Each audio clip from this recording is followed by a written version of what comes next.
আমার দাদুর সাথে এই যে পশ্চিমবাংলায় যে এসআইআর নিয়ে যে মোদী সরকার যে আইনটা পাস করছে ওই নিয়ে দাদু আতঙ্কে ছিল। দাদু টেনশন করছিল যদি 2002 সালে দাদুর নাম না থাকে কোথাও লিস্টে, তারপর আরও যা যা নথিভুক্তগুলো চেয়েছে ওগুলো যদি নেই দাদুর কাছে তাহলে দাদুকে তাড়ি দেওয়া হবে, দাদু কোথায় যাবে, অনেকটা বয়স হয়ে গেছে, ওই টেনশন করেই দাদু সুসাইড করেছে। এগুলো কি আপনাদেরকে কখনো বলতেন?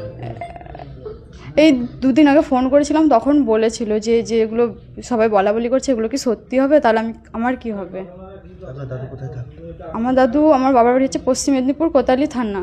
তো বাবার বাড়িতে কেউ নেই, বাবা কাজের জন্য বাইরে চলে গেছে আসাম, আর আমার মা নেই, ওই জন্য বাড়িতে কেউ নেই দেখার মতো, বুড়ো মানুষ, তাই পিসির কাছেই দাদু থাকতো, ওখানেও থাকতো। এর আগে কোথায় থাকতো যে নাম নেই কেন? আপনার দাদুর নাম নেই, নাম নেই কেন? নাম নেই সেটা আমি ঠিক বলতে পারবো, আমি ছোট ছিলাম তো জানি না। ছিল এখানেই, কিন্তু ভোটের কার্ড নোট করেনি তখন, এখানেই ছিল, ইলামবাজার আর মেদিনীপুর এই দুটোর মধ্যেই ছিল। আপনার নাম? আমার নাম হিরুবালা মজুমদার।